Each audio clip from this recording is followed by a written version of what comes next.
Great day to be a Coyote. Welcome, Coyote Nation, to another episode of Back to Back Podcast, where we are going to be bringing you all of your favorite games, memories, and of course, discussion with our fellow Coyotes. As a disclaimer, we have no affiliation to the University of South Dakota. This is a podcast ran by fans for fans. The ideas and comments do not represent the university. Our opinions are our own. Be sure to find us on Twitter at BackToBackSD. That being said, let's jump in. Gentlemen, Coach, welcome. Let's go. What's up, guys? This little bye week show. Fired up for it. Man, a bunch of people in the comments here too already. Oh yeah. Well, how often have you had questions come from not only your interviewers but the audience watching, Coach? Not very often. Usually it's all recorded stuff, so I can think about it a little bit. You guys got me live. We'll find out what happens.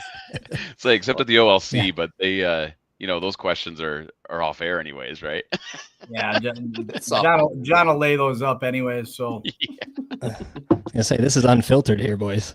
That's right. That's right. You never know what can happen. Exactly.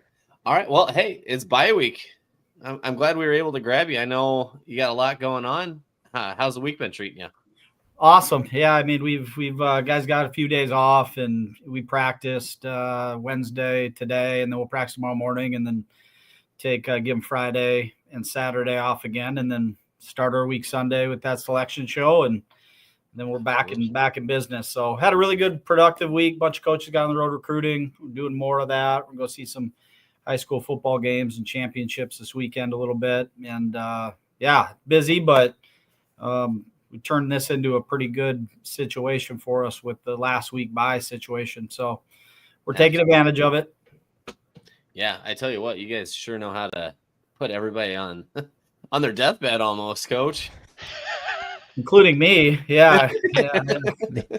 I've never been a part of something like that. And yeah, what a great football game. I mean, just as a fan watching, everybody, texting about that thing. What a great college football game, number one. But to come out on the winning end of that, it's one of those games you don't feel like either team, whoever loses this still was part of something pretty cool. And 5 OTs and just coming back like the way the guys did, down 3 scores in the third quarter and just played really, really good football there to get that thing really tied. I wish we wouldn't have, kind of got a false start, seeing if we could get a first down right there at the end of the game and kicked it with zeros on the clock. But we made it interesting and memorable, but good thing we got a win.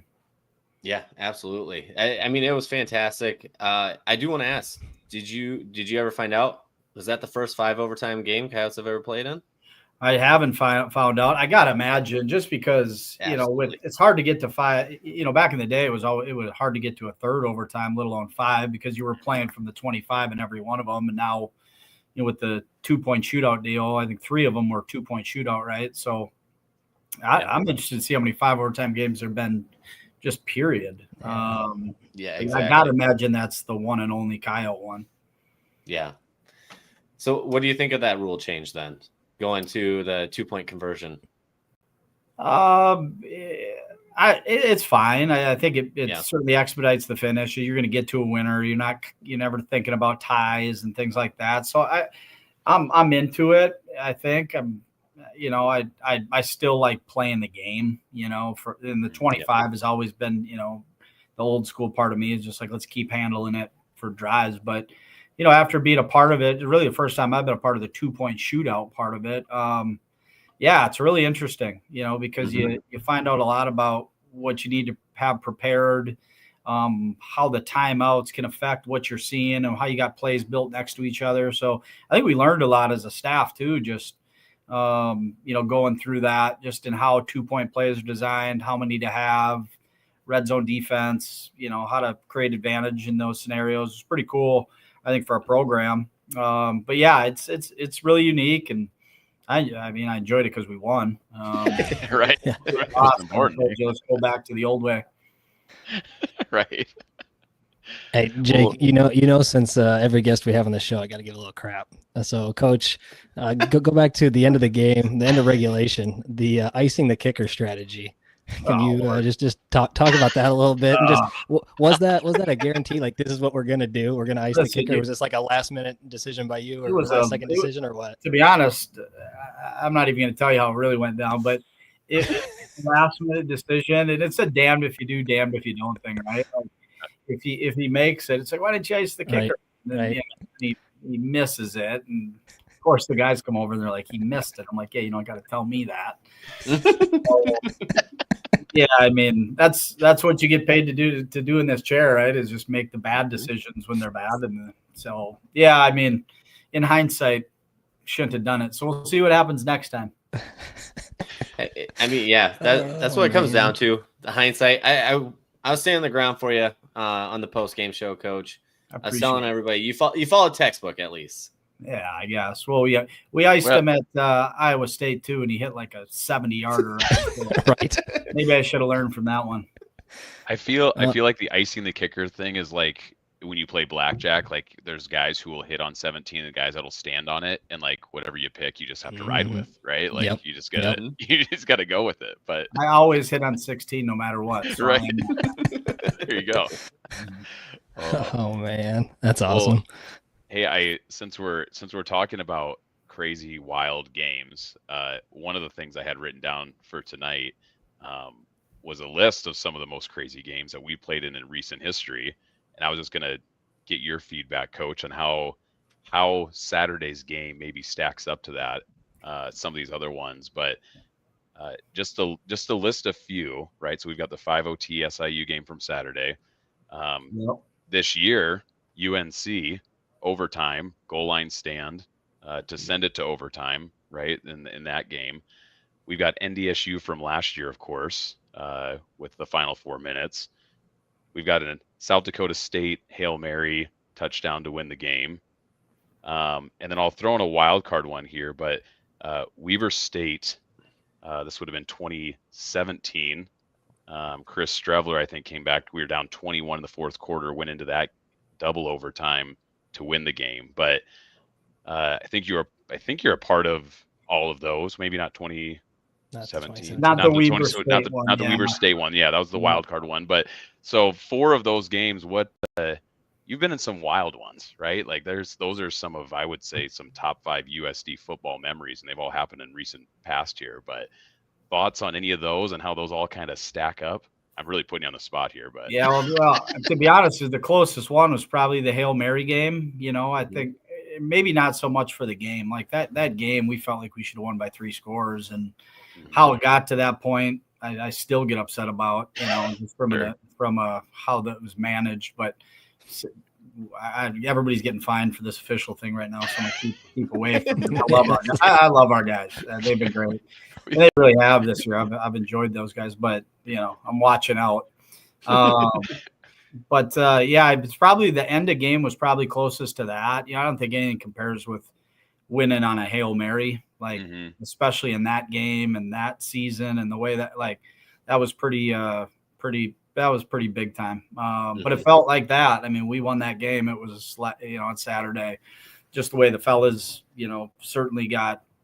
They got what they, I think, earned on that day. I really do, through all the tough stuff. And but the ride of SIU was probably the craziest of all of them. It really was. And even SIU in 23 was another one that not obvious, but shoot, we dominated that defensively and ended up being on the 2-yard line to win the game, and ended up with a tip pick there. And that place has been interesting. Complete opposite type of game, right? Grant's definition of rock fight right there. Yeah, that is. So yeah, you're right. When you start adding up those games, they're pretty wild. I won't bring up the Houston Baptist shootout in 2019. When I was scrolling through, that one did hit the radar, but I saw the L next to it, and I went, I'm gonna scroll over that one. Yeah, let's not bring that up. Hey, you might as well keep everybody humble in the building. Right. I think I was the only one around for it. Well, Coach Warren was too. So. Yep. Little did we knew there was an NFL quarterback at the Dome that day, right? Yeah, I didn't expect that. We just got done playing Jalen Hurts, so. Right. Right.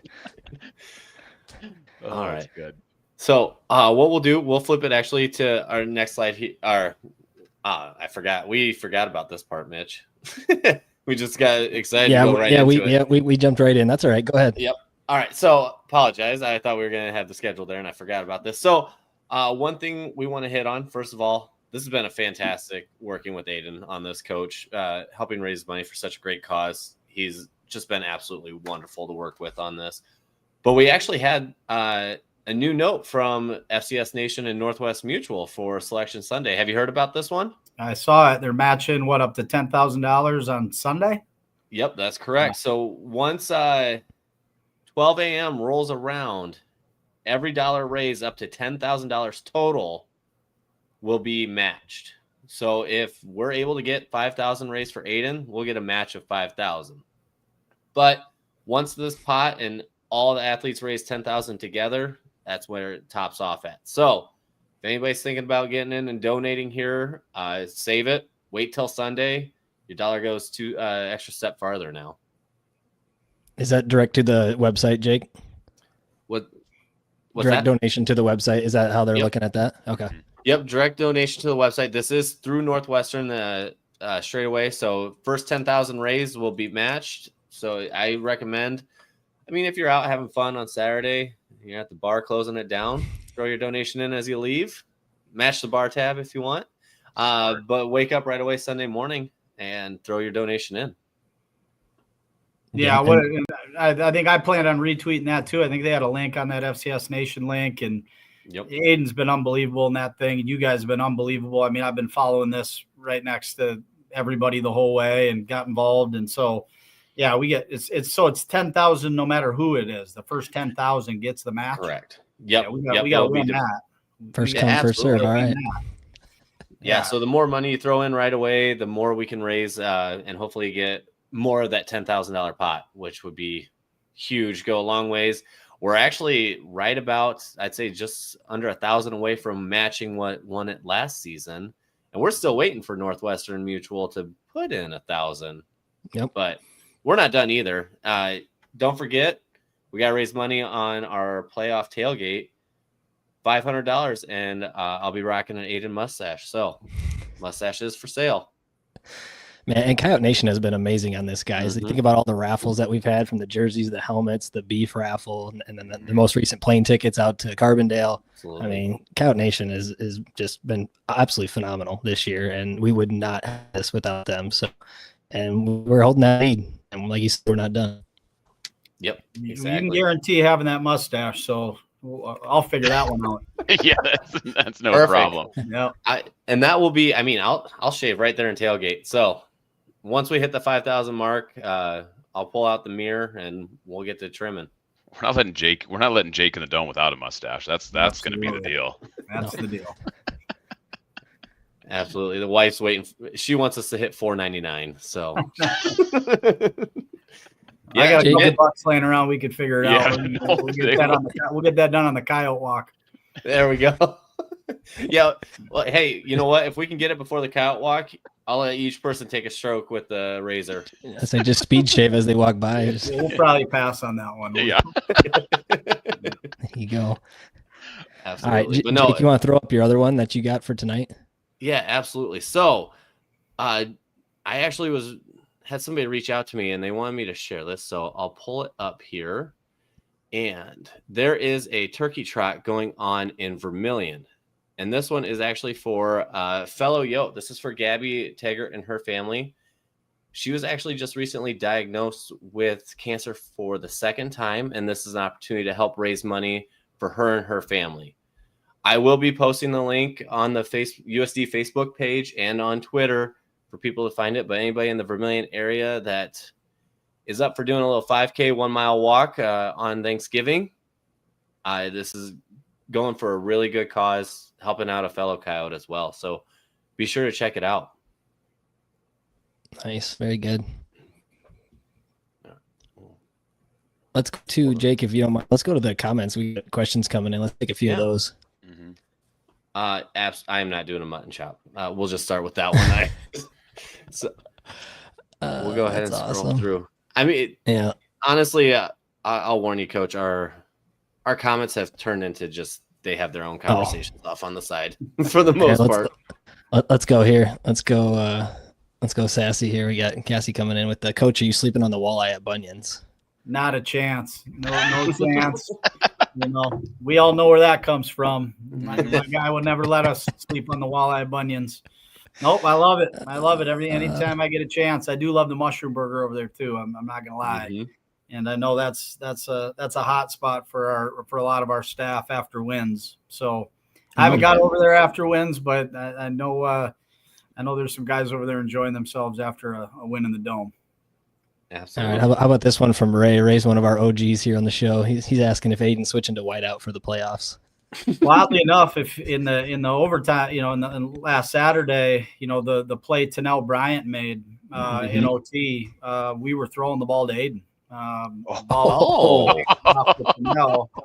And Tennell had the ball, and the guy stayed on Aiden in coverage, so he just made something happen. So yeah, after that release, we probably thought we'll keep him a quarterback, but yeah, man, that's okay.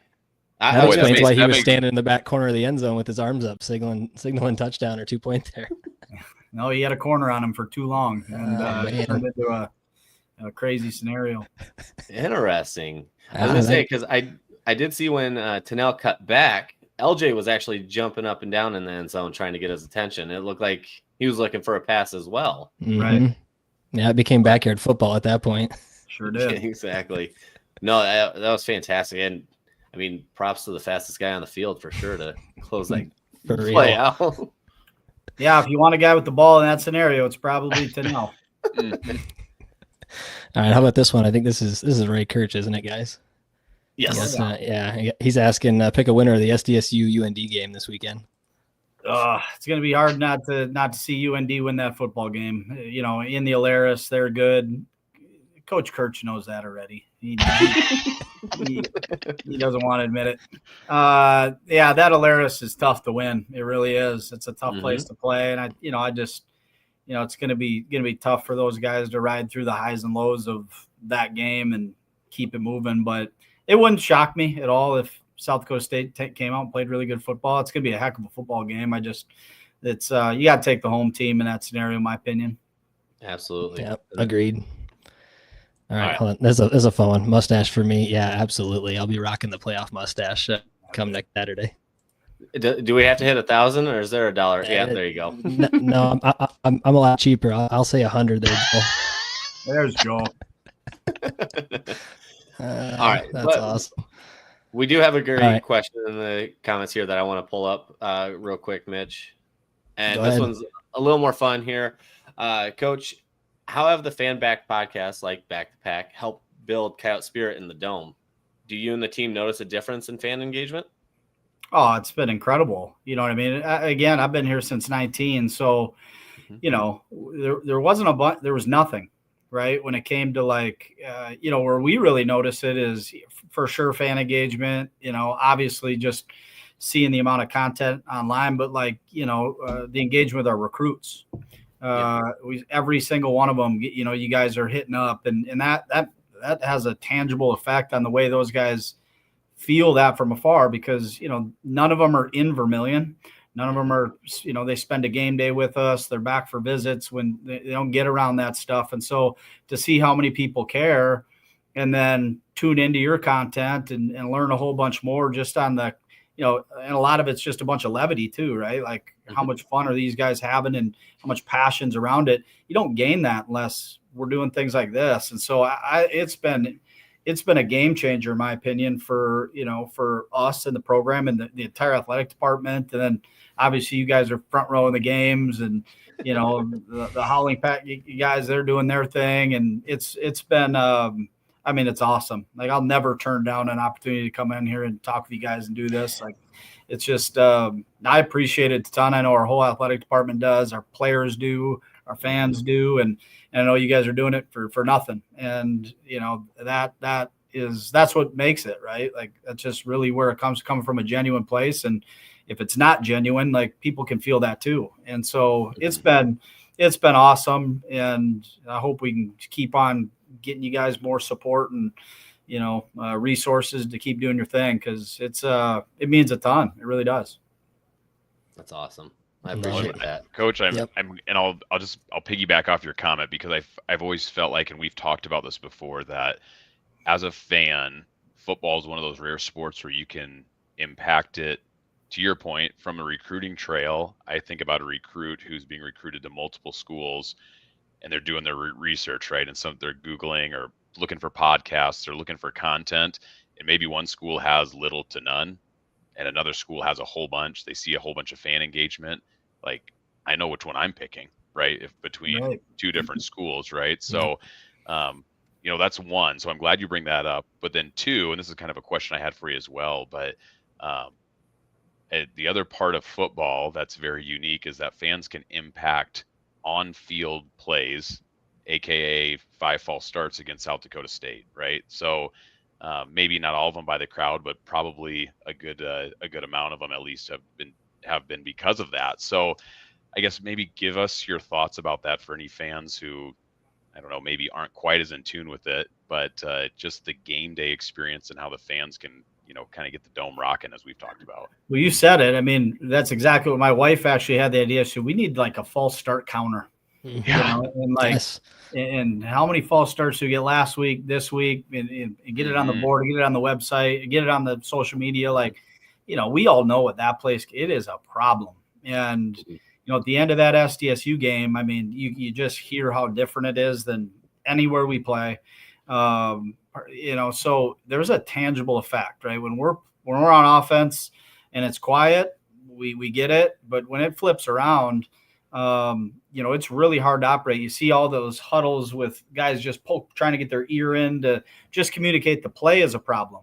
And then hearing the snap count's a problem. On-field communication's a problem. And so when you're dealing with that all game long, it just wears on a team. Like every time I'm trying to just talk and listen, it just wears on a team. And it's genuinely something you got to prepare for. It's something when you can't prepare for it until you're in it.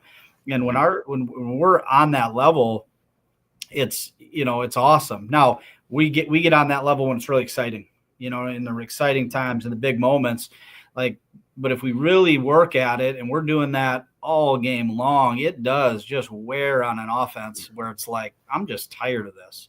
Right? Can somebody just speak to me clearly, because I can't hear all day. Think about going to your job and if somebody just screaming in your ear all day, it's like, I don't want to come to this job anymore, right? Right. Exactly. So I think the more we can, keep that dome packed, the more energy we can keep in it, the more, even not in the big moments where, hey, it's 1st and 10 in the middle of the second quarter, that can be a problem. And really in the times that happened, obviously the false starts, I mean, we got them out of 2 3rd and shorts and turned them in 3rd and long. Yes. Those are completely game changers for our defense. We went from defending what's probably a 70-30 rep on their end to a 70-30 rep on our end. And we got sub package out there just because of that. And so, particularly in this first playoff home game, like, it's going to matter. And nobody that comes into this place, in my opinion, that'll be on that bracket will have experienced, what it's like. So, I mean, we need that place cranked up all the time and everybody in it. But it's, it's a problem. Yeah. And I want to expand on it too, Coach.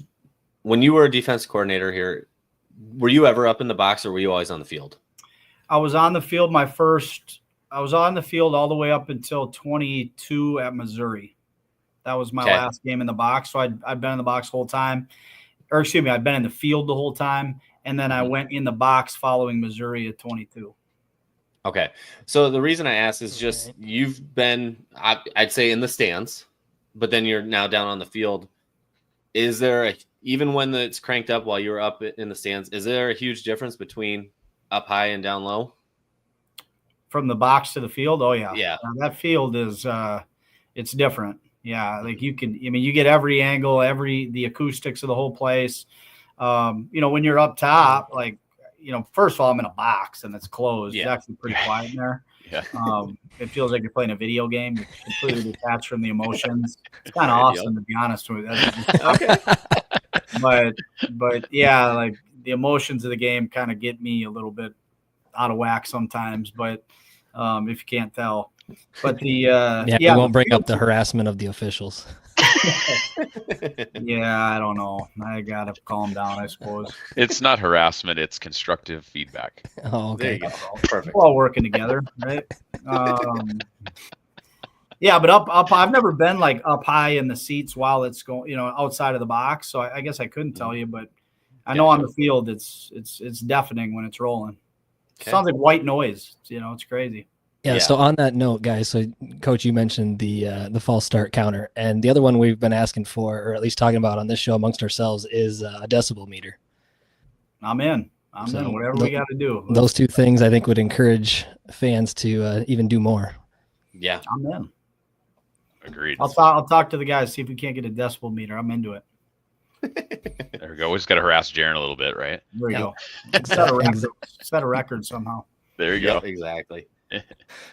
All right. Well, I think we should flip it to the season. I feel like we've been derailed a couple times already. So I know, Coach, this is one that I really wanted to ask you. I know season's obviously not done. We have a lot to play for, but your first regular season has been wrapped up. And the one thing I want to ask is, what was to your expectations as a head coach, and what caught you off guard? What was different than what you expected? Well, I think everything's probably different, right? I don't know that I had any expectations, honestly, Jake. Like,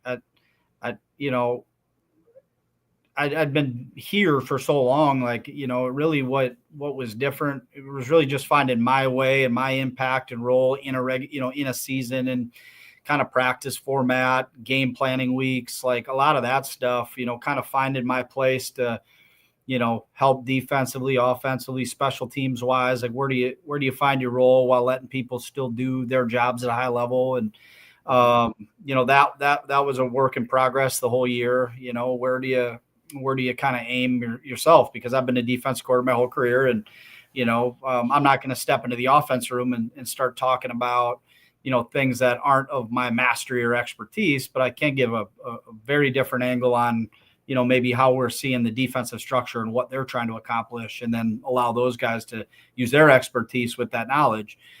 Defensively, that's certainly my wheelhouse, but there's a lot of different ideas and brains in there. And without being the defensive coordinator, like you want to shine some light to maybe some of the things, inexperience in the league that, maybe we run into in the past, and just kind of mitigate some unintended consequences that way. So I think that's pretty much been the main thing. Outside of that, it's been, handling the dynamics of college football, and, really using, my chair to improve our program, outside of the walls a lot too. Just, getting us to that level of everybody else in the country. We feel like we can be have from a resource perspective and a visibility perspective, like, can we get out there and be a top tier national program year in and year out? And we got a lot of room to grow that way. And I certainly knew that. And so, I think we've really, bitten some chunks out of that too, during the year. But yeah, I mean, doing different things outside of just Xing and Oing, and getting your feet really on solid ground with that has probably been the biggest change for me, alongside of finding my way. But I don't know if I didn't have any expectations. I'm just going to be me, and we got a great group of guys in this building that I trust holistically, that carry a ton of the weight. Gotcha. No, what about media, Jake? Because he's got a ton of media commitments. As a coach, you've got the Coyote Report on Monday night. You got your presser on Tuesday. Then you got Gaskins on Tuesday at the happy hour, and then Thursday. Radio guys. Just tons of stuff. So, like, do you feel like a parrot? Just saying the same thing over and over on all those shows. I'm just trying not to be too boring, right? It's like, how many times can I celebrate LJ and Aiden and I love them to death, but they've done a great job. I love our media people. Like, everybody's great. Everybody's been great to me for all of these years. Even when sometimes you probably could have. I think sometimes media guys get hot and want to push the buttons that can get clicks, and sometimes that kind of fractures relationships when all of a sudden things get good, right? And luckily I've just been surrounded by a bunch of pros that get it and frame things in great ways, give you a chance to keep celebrating your program, particularly earlier in the year, right? Like, there's a lot of opportunity to just create a narrative about our team that they weren't any good anymore, right? And I certainly knew that wasn't the case, but all those guys kept it pretty positive. And, anytime you get a chance to talk about this place, like I talk forever about it. It's unbelievable. Like I love it here. And they're just great people surrounded in the media space that have been really good to the Yotes, and, more and more of them. I'll do that all day to keep on, putting visibility on this program in this place.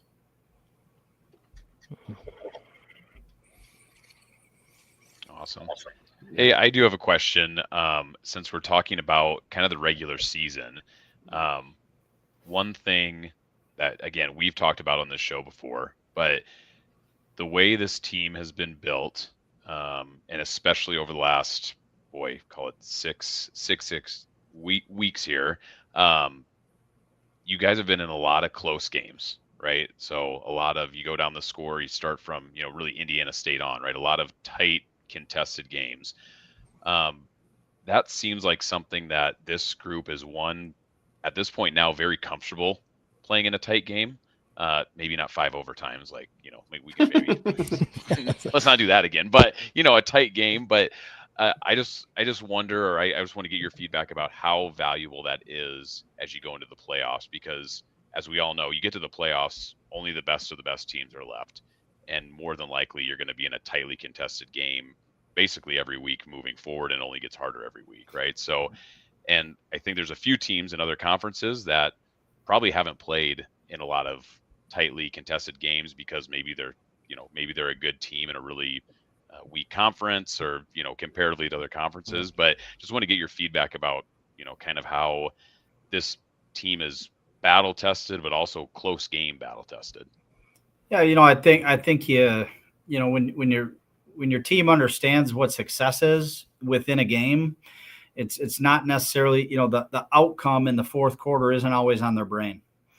And so, we talk a lot about, what are our goals to start games fast? How do we want to come out of the middle 8, the end of the second, beginning of the third? What can that mean for a score? How we look to finish, particularly when we're up, controlling clock, creating timeouts on the other end of things, and finding ways to shorten the game in that period. So our guys are always into the game within the game. I think, obviously just executing their 1/11th on every play is pretty much the main job. But, I think if we go down early, like we did at Southern Illinois, we're in at halftime down 10, guys all understood, like, hey, we're in the middle 8, we're getting the ball back.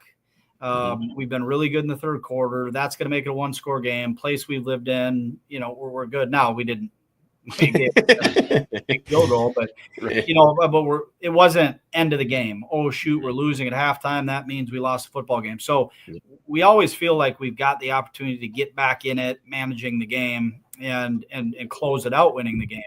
Because even when we go back to Indiana State, UNI, like those games, we were up 2 scores with 2 minutes left, right?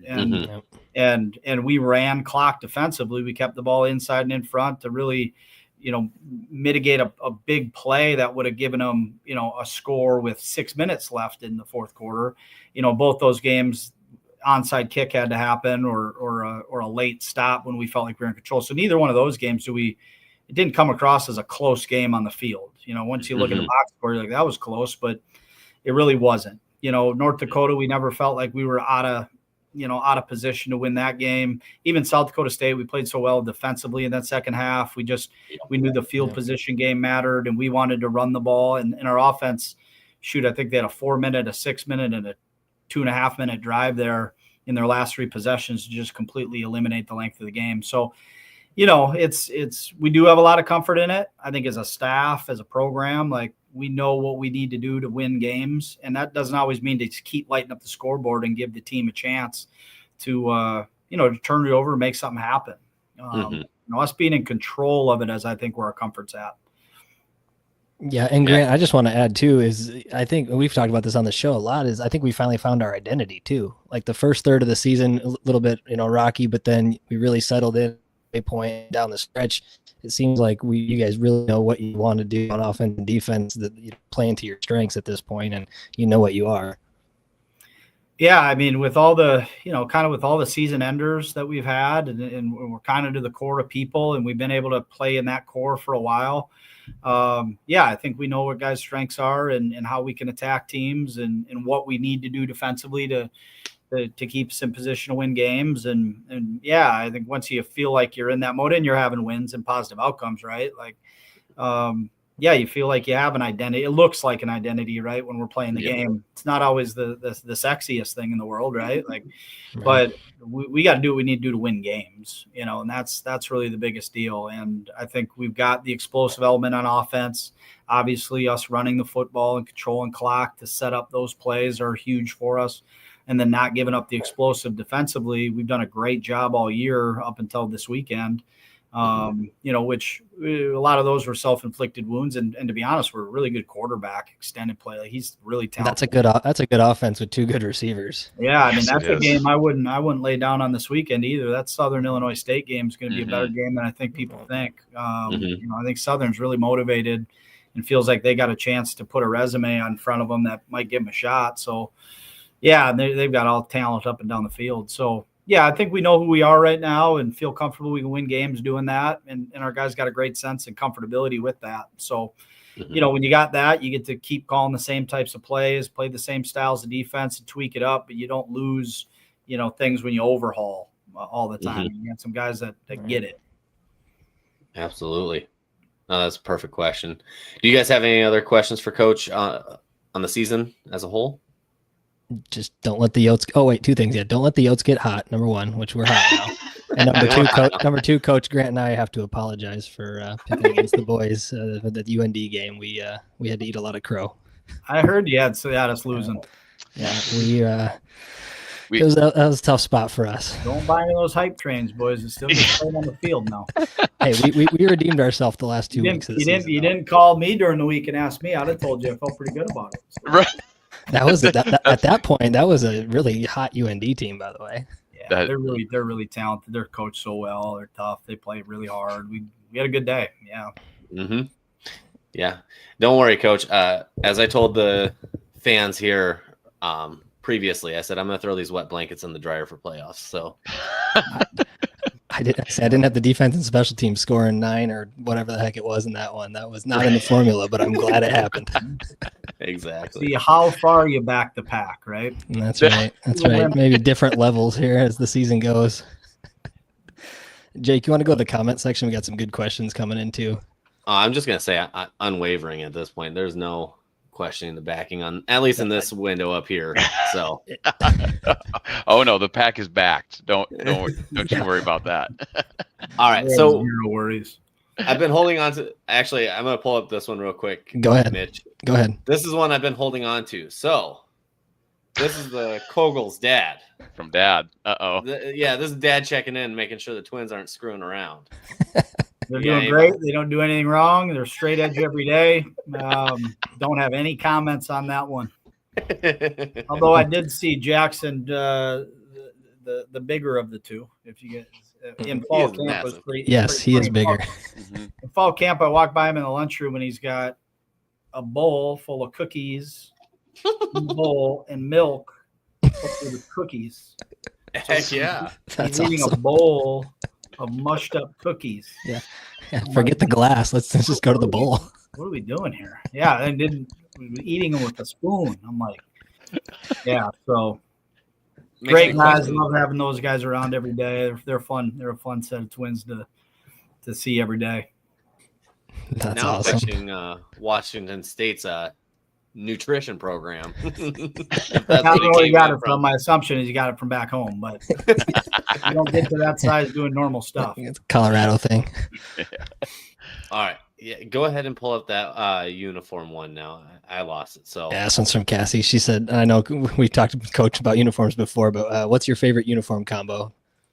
I'm a classic guy. I think I like all black because our guys love wearing all black, and every player in the country loves wearing all black. But I love the all black, and I love our our classic red with white pants. Like, I think that's just us. And I hated last week's. I told them it was brutal. It was awful. I didn't like it. But we're going to let them wear whatever the heck they want to, unless there's a theme. But I loved all red versus all blue. I thought that was cool. Yes. I like the black, white, black on the road. I think that's cool. I like the all white on the road. I don't think we got a bad look. And then I saw him last week. Not a bad look. We do have a bad look. It was a mashup last week, that's for sure. Hey, I made the comment, and it was only after I started to see, started to watch it on TV. The problem is we looked just like Youngstown State. That's their away combo. So I kept seeing like on Twitter and stuff, and it looks like Youngstown. I'm like, no, that's the Yotes. What is going on here? So I don't like it for that reason. Like I'll get behind that too, Grant. Like it was brutal. There's no other way to say it. I love our colors. I love all, but that one, I don't know if I can let that one get off the bench. Maybe we just went too far with mixing and matching colors there. All right. Well, okay. I'm gonna face masks too. Like it was something. I'm all right. I'm gonna make my petition now here since we're talking uniform combos. Here we go. The one I want to see, and I think we should do it for Saturday. Not this Saturday, next Saturday, but I'd love to see the red helmets from last week with the black and black.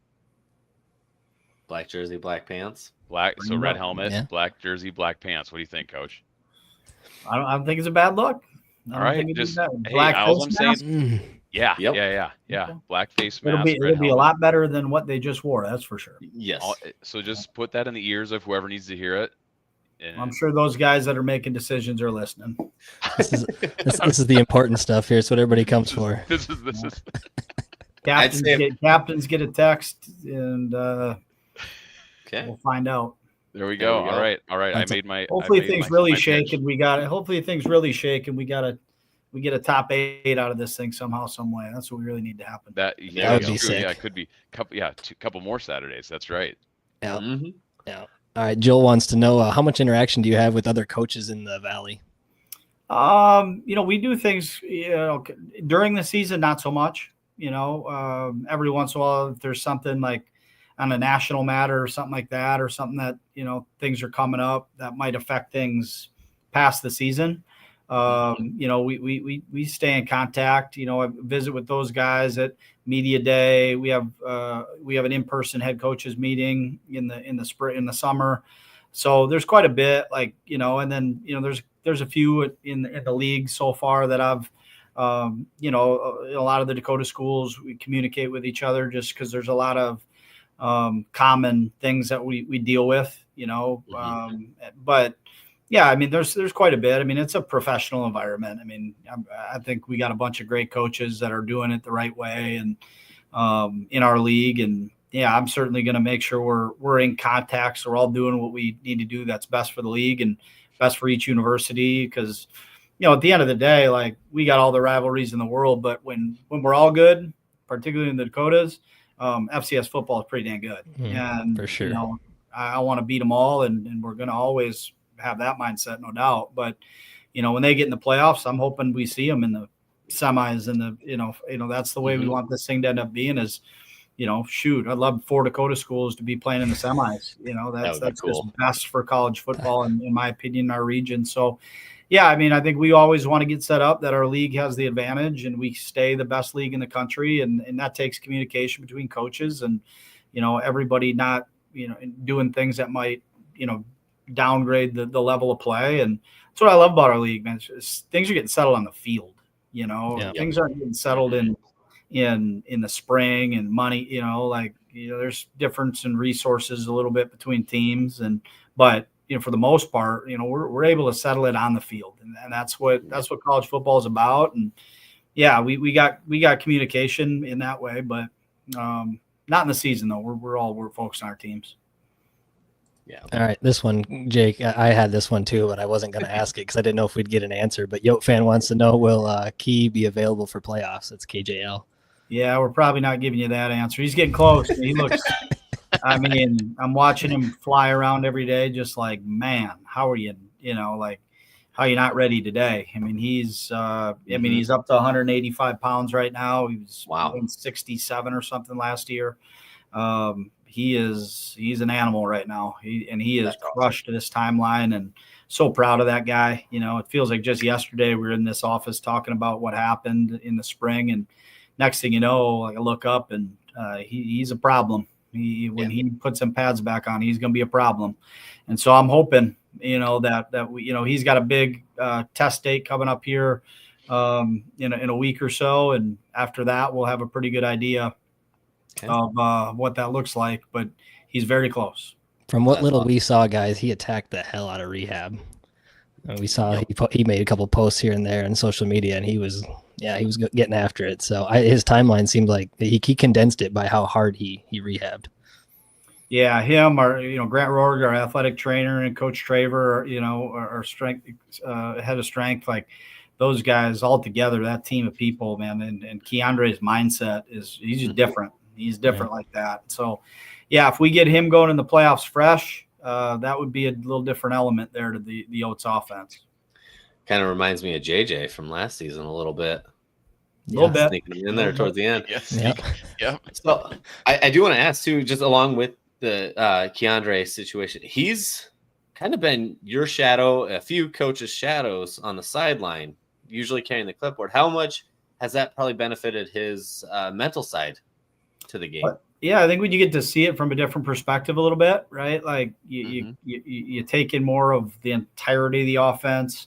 What Coach Warren's doing with him on game days and charting things and really helping LJ and Reed and Carson, along with Charles, like those guys collectively in the room, I think have done an excellent job of staying engaged through this whole process, right? Like that's hard to do. Number one is to get yourself healthy and mentally get through some of the hurdles that comes with coming back from an injury like that. But, Key is stayed engaged, and is into it on a high level, as high as you can expect, going through that. So, yeah, I mean, he's doing a lot of charting for Coach Warren during the game and helping those running backs on the iPads and, seeing from a coach's perspective and having to coach it a little bit, it makes you have to verbalize it a little bit different. And so, yeah, it's fun to watch those guys continue to grow when they're not playing.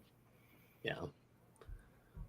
All right. So I'm going to grab one more question out of here, guys, and then we'll get into the playoffs. Go for it. Yote Hat Alley here wants to ask, what's a moment from this season on or off the field that the fans haven't heard about yet? Whether we'll stick on the good side, but I might need to digest that a little bit. I think we're a pretty open door around here, and you guys see most of it. I'll say seeing you getting tossed like a rag doll in the locker room by Big Hawkins there, that was pretty cool. Yeah, that was unexpected, and frankly, after that I had like I have back issues, and so last week I was hurting bad. Grant had to get me like a steroid pack to get me up and moving. It was bad. I was worried about that trip. It was bad, and I think it all stemmed from that. Frankly, that's about how active I am these days. But I don't know, a moment from the season. It's just it's been a whirlwind for us. I don't know if I could name just one. I mean, I think I'd be remiss if I didn't say that Coach Nelson got a penalty on the sideline in that game. It wasn't me on one of them. Yep. Oh yeah, that's right. Yeah. Oddly enough, I said just let me handle the guys, and then the next week I got one. So I think us as a staff not getting on the officials too much is probably one of those things internally. We talked about in the staff being like, hey, like those guys wouldn't throw a flag on me, so like let me fight that battle for you. And then the next week, right at me. Right. Whatever happened to sideline warnings? I don't understand that. I feel like 2 weeks in a row we got flagged awfully quick. I agree. I thought so too. So we're battling pretty hard for the guys, and they're human too. So I get it, but for the most part, it's been really good. I mean, to be honest, our officiating crews in comparison to the past years have been much better. Well, don't say that out loud because my wife listens, and when I'm yelling at the officials, she says they're doing a good job, but I'm trying to make sure they stay in line. I'm sure my wife's listening too, and so I'm trying to do the same thing between us. Okay, so Jordan comes in with the comment, another sideline penalty, and on you, and you have to shave the stash. I might have to shave my head. Yeah. There's been a lot of talk about that too. Yeah. I don't know if my wife would love that. She hounds me every Christmas. Like, I just want one Christmas present. Go back to being clean shaven. I'm like, all right. I don't want to deal with it. This comment too, Coach. This one, I'm not sure who this is, guys, but he or she's a frequent listener here, sitting in the front row so I can help the officials out. I agree. That's a great reason to sit in the front row. Yeah, they won't throw a flag on you. So yeah, keep it going. You just get the death glare, right? I was gonna say my dad got the stare down. I don't know that I've seen that for a while, but that's how you know you're doing a good job as a fan. You get a stare down from a ref. Absolutely. That's a W in my book. Absolutely. All right, we got one comment, and then we'll get to the playoffs. But you can't miss an opportunity to pull Dr. Oyen into this the show. But she's at the NCAA conference right now, and apparently they're loving up on you, Coach. Carrie, I got your text. Number one, I need to respond. That's what I mean. She's unbelievable, guys, by the way. Oh, yeah. Yeah, she is. I'm trying to fight. I'm trying to get some things going for our players. I mean, you want to talk about energy. I need whatever's happening there. That is a different level of energy. And I love it. And what an unbelievable support for our program, our players, unbelievable resource, so smart and connected. Like we hit a home run with her jumping into that role at FIR. And yeah, plus she probably doesn't. You guys familiar? She eats the opponent at their tailgate. Oh yeah, or drinks. That's awesome. She's not far from me. I get a picture weekly. It's my favorite, and here's our really our menu, and for the Jacks game it was a bunch of Jack Daniels, not only the liquor but like the food and all that. Yeah. Oh yeah, pretty creative. Yeah, she does an unbelievable job of that. I had a personal drink delivered. From their tailgate to mine, from their Jack. Their Jack drinks were delicious. And a little I bet. And Mitch had the jackrabbits on the grill, the actual jackrabbit. Yeah, we literally grilled rabbit. Wow. Oh yeah. Impressive. Well, I saw somebody threw one on the field. They said, now we're getting back to the good old days here. It's coming back. It's coming back. I don't know how I missed that. I can't believe I missed the rabbit on the field. I'm pretty locked in, and somebody was like, hey, man, there's a dead – Coach Walker, I think I heard him in the head say, like, man, there's a dead rabbit on the 20-yard line. I mean, I miss that too, Grant. It happened pretty quick. The student section? Where did it come from? I think so. It was right in front of the student section, yeah. Which is right where I sit. You were 3 sheets to the wind at that point. I guess, man. Yep. But yeah, I distinctly remember the student coming down 2 years ago, had a big coat on, and here he threw his coat off and whipped the rabbit out. Nice toss, but that was, that's been 2 years ago, so that's fine. I like that. Yep. More of that. Coach can't endorse it, but he agrees. Yep. All right, Jake, playoffs. I can endorse it. It's just the administration won't be too happy about it. But who are you kidding? We all loved it. But yeah, we can't be doing that. That's just not in line with us, right? See, here's the thing. I wanted to find a way to sneak a rabbit into Coach Bankston's seat when he visited the Dome. That's where it needed to be sitting. Because I haven't forgot that tweet. Yeah, in the summer. I remember the tweet. From May. Yep, I remember it. For those that have forgotten, he's the one that mentioned it's always a great day to see a farmer throw a dead coyote in the ditch. Out on the recruiting trail in Iowa. Yeah, that was the tweet. Yep, so we don't forget. That's all. No, that's right. We keep receipts. Guys, those are good. We keep receipts. All right, let's turn the page and then we'll get you your night back, Coach. Let's jump into the playoffs. Obviously, we get to sit at home. I wish we get to watch another Coyote game, but I understand bye weeks need to happen. But we don't get a sweat Selection Sunday. What is your testament to the resume that you guys have put together and where you see the playoffs going? Yeah, like I've said it before, like it would be a historical decision if we don't play at home. Reality is that, we're going to end up tied for second in the Valley at worst.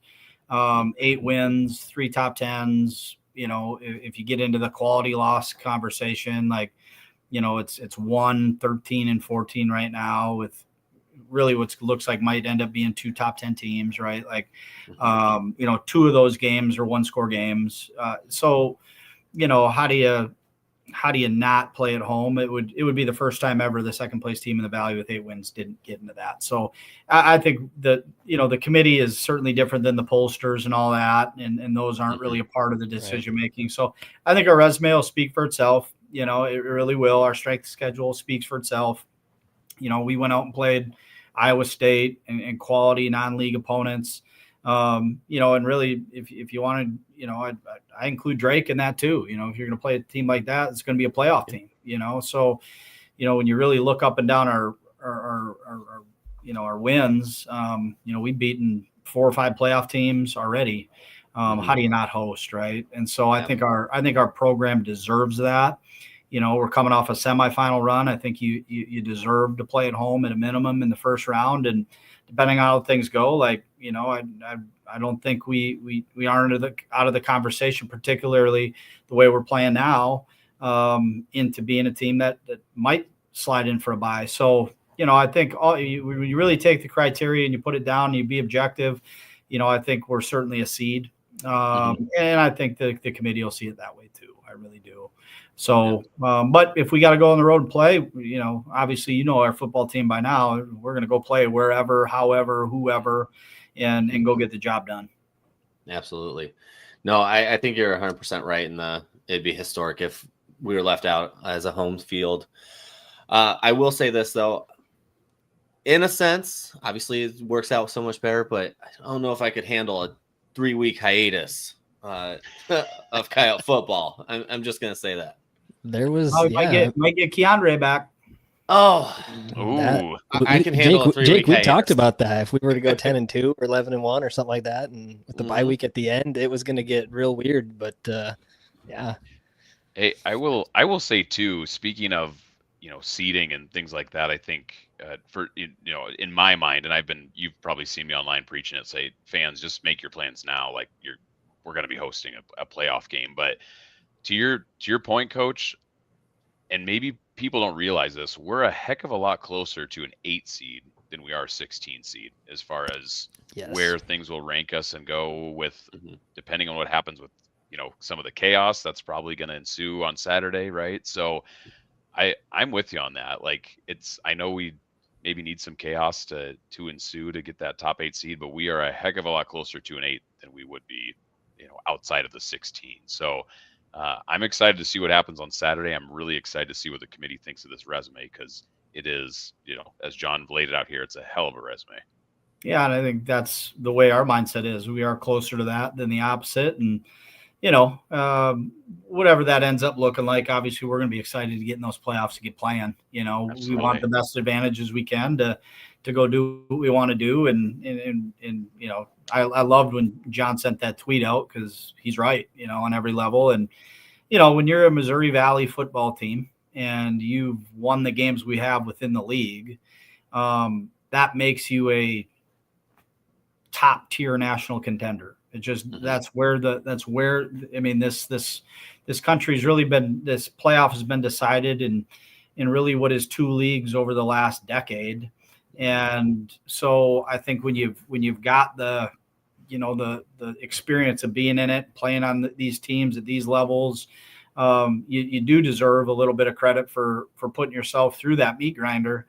And when you're successful in it, I think you should get the benefit of the doubt when it comes to some of the question marks you might have. So, last year, every team in the semis was Big Sky or Valley. And I think it's been that case mostly year in and year out. So, not that there aren't very good teams out there. I mean, I'm watching, Tarleton State and is a heck of a football team again. Mercer's having a good year. Like, Harvard's having a good year. Don't get me wrong. Like, you can get beat by any of them. There's no question. But when you're talking about, after so long and there's so much history on the way these playoffs have gone, yeah, I think, if you're talking about the 7-win team, I think teams like that should get in from the Valley, from the Big Sky, based on that. And, if you're talking about the next seed up, I think that the benefit of the doubt should come from, the leagues that have proven to win. And our out of league winning percentage right now is, and especially if you took the Valley versus the Big Sky out of it, I think that winning percentage is probably up over 80%. Nationwide. So, I think it's played out even in season to a certain degree too. Yep, exactly. All right. Do you guys have any other questions about playoffs or anything like that for Coach? No, I just want to reiterate to fans, guys, is the coach said it a minute ago, but the committee and the rankings where we're at, and you see these different polls by these different media groups, that is not the playoff committee. That committee is made up of, I think, all athletic directors, isn't it? Yep. And so this, again, you're looking at where we're at here, and we're seeing the 15, 16, whatever numbers, and just know that is not the committee's number, and that's what we're all kind of holding our breath for on Sunday. So look for that on the selection show. I think that's 11 a.m. ESPNU. Correct. Yes. Yep. So you would know better than I. Yeah, so that's as Yote fans, that's what we're kind of the next step here that we're all going to be watching for. But speaking of that, we got people that are ready. By the way, we got ice shacks ready for the game. We've got hotels that are booked. We've got Airbnbs that are booked in Vermilion. So we got fans are ready. We're ready too. I mean, we got to sell it out. We have to. This is playoff football, and we got to sell that place out. And whatever we got to do it, grab your friends, pump it up. Expect us to be there, and we need that building absolutely packed, sold out. I think these guys, this is the last guaranteed time that our team's gonna be able to play together. Guys like Aiden Bauman and LJ and all those seniors that walked last week. This is gonna be their last guaranteed time playing together. And I think the least we could do as a group is sell that building out for them, and make that the last experience they have in that dome, if it's the last one we get, in the playoffs and have to go on the road for the rest of it. So, I think if you're considering anything else, consider coming to Vermilion and watching a game in that place. And we need everybody, like we talked about earlier, it's impactful to the game itself. And if you want to see us win, the best thing you can do is be in that building. Absolutely. Perfectly said. Absolutely. So I think what we can do is just flip it to the last slide here. Call it a night. Yep. I'm into it. Thank you, everybody, for tuning in. Thank you, Coach. Appreciate your time. Appreciate as always. it, Coach. It's always great to have you on. Appreciate your time, and we're excited as hell for next week. Yeah, and like always, guys, I mean that. Appreciate you guys like crazy. It's such a huge benefit to us, and I think that to the comment earlier, right? It does have a tangible effect on wins and losses. What you guys are doing, whether you feel it all the time or not, or feel the appreciation or not, it's riding high in this building for you guys. And whatever you need, never hesitate to reach out. We're around. Perfect. All access for you guys. Appreciate that, Coach, and I will definitely test those limits on that. So, oh no, he's gonna be standing next to you on the sideline, like you said. Yeah, I was gonna say you told me I could stand next to you. We can work something on spring ball, maybe. Call it. All right. Maybe that'd be a good red tie event up there in Sioux City. Be with you guys and calling plays up in the booth during spring ball. We'll figure something out. Ooh, there we go. I got one already figured out. So sounds great. All right.